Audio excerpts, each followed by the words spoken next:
Today I'm taking a look at the VEVOR drum snake. This is a very heavy box, so I'm going to open this guy up on the floor. So you got a nice heavy duty handle. I do appreciate it. It's got a little rubber guard there on the top. It does come with some nice solid rubber wheels.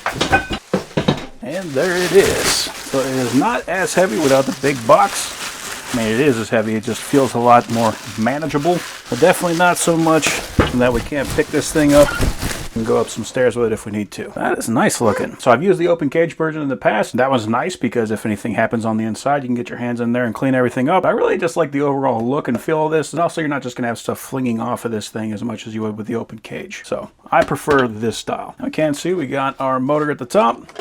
So that is just gonna be driving this drum. So it does come with a decent length power cable. You're probably still going to need an extension cord if you need to run across a room, but more importantly, that is GFCI protected. If you're working in a wet environment, which you will be, that is something you will need. It does come with our foot pump, and you can hear that thing clicking. So when we press this down, that is actuating a button inside there. And we do have a spot where we can hang everything up while we are transporting it. At the top we got a switch, so that is clockwise off and counterclockwise. So that's just going to determine the rotation of the drum. And then we got a bag of hardware. So this is for our drive feed. We got our instructions, and it does come with pictures to let you know exactly what you need to do. So we're going to push our axle through the frame. Slide on our wheel so we can see that when we set this guy down, it is not going to be on the wheel. We're going to have to rotate this back in order for it to sit on the wheel. So I appreciate that. We're not going to have to worry about this thing walking away on us. So we got a washer on the inside, washer on the outside, and a nylon lock nut to hold everything together. And we're looking at a size 19 ratchet. There we go. So the will stop.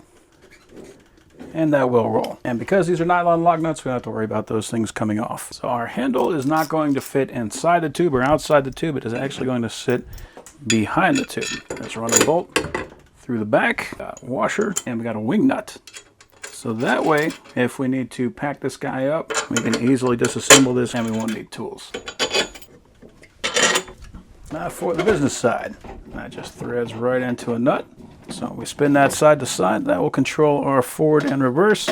With it in the neutral position right here, we can take this guy and we can pull it out or shrink it back in by hand. And then we got a bunch of different heads. So we got a regular olive head. So this is probably the one that most people are comfortable with. This is basically just going to drive in. And as it goes in, it is going to suck up whatever's on there, spiral that onto the spring. So when you pull it out, you're going to pull out whatever is stuck in there. Then we've got a couple of cutter heads. So if you need to get through something tough, we can use these guys. And then we have a very wide sawtooth head. So if you really need to scrape the edges, this is going to be the guy that you want for that. So we have a little tooth washer. We've got our bolt. We're going to run that washer over the bolt, just so it doesn't spin off. Drop on our head, and it literally threads on just like that. And it does come with an Allen. So we can lock that in place.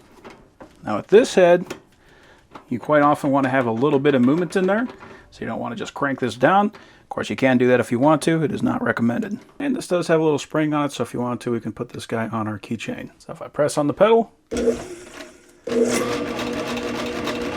you go. Does it a pretty good clip. Turn it to off. Doesn't do anything. And counterclockwise. So we can go either direction if we need a clear clog or if we just need to back it out. We have both options. Then we got our clutch.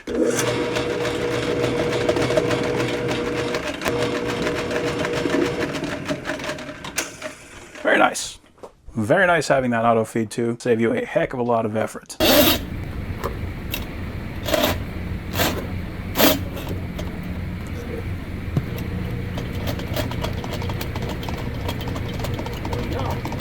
That is important.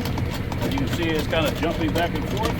If you have too much of a stretch out, then you can't start jump roping. And if you got like a chain on or something like that, you could catch it.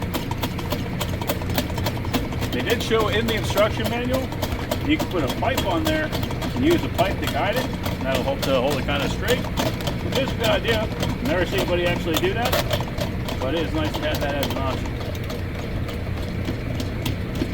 But yeah, that auto feed, that'll make your life a whole lot easier. In fact, you don't have to grab that thing, especially while spinning, push that guy down, especially for pulling that guy back up. That'll just save me a whole lot of effort and a whole lot of mess.